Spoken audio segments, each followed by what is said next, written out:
When we talk about media, we must remember that it's not only newspapers, TV, and the radio. It's now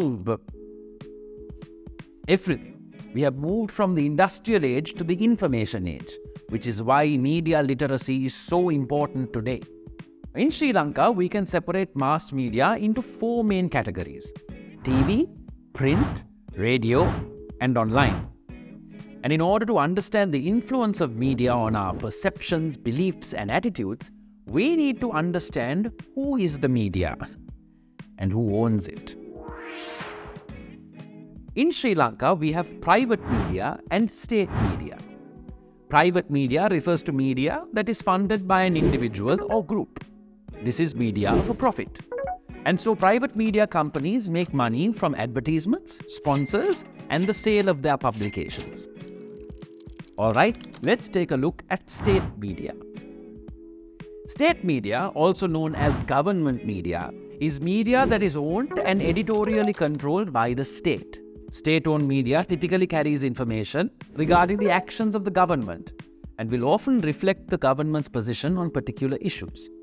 In Sri Lanka, it's estimated that the state owns at least 30 media outlets across print, television, radio, and online media. Daily News, Dinamina, Sunday Observer, Sri Lanka Rupavahini Corporation, and the Independent Television Network Limited, as well as the Sri Lanka Broadcasting Corporation, are all examples of state-owned media.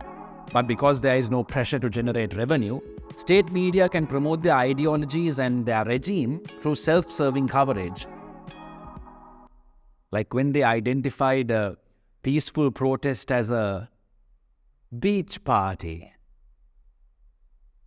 In 2018, Reporters Without Borders and Verite Research published the Media Ownership Monitor. They analyzed 46 media outlets with the largest audiences in Sri Lanka. The research revealed that in the print media, the top 4 owners have a combined readership share of 75%.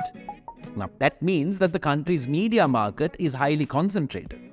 Now, the top 4 owners in Sri Lanka's television market together account for 77% of the viewership share. An equally high concentration can be observed in the radio sector, where the top 4 owners account for 74% of the listenership share. And when you throw political affiliations into the mix, it can only get more challenging to sort out where a publication's editorial guidelines and loyalties lie. Just keep in mind that these statistics come from one of the few such studies in Sri Lanka, and this study was released in 2018. Some of these figures may already be different or may change in the future. For many of us, journalism is about public service. We assume journalists are working to inform, educate, and empower their readers and audiences. Sadly, it's a bit more complicated than that. An institution's policies and political stance are decided not just by a reporter on a case-by-case basis, but are also shaped by editors and owners. It's often quite clear to readers what the political stance of an institution is. What you don't always see is how those with vested political interests are working to influence this content behind the scenes. And that's why understanding media ownership matters. As a democratic country, we should aim for media pluralism. Media pluralism is simply having different voices represented through diverse media.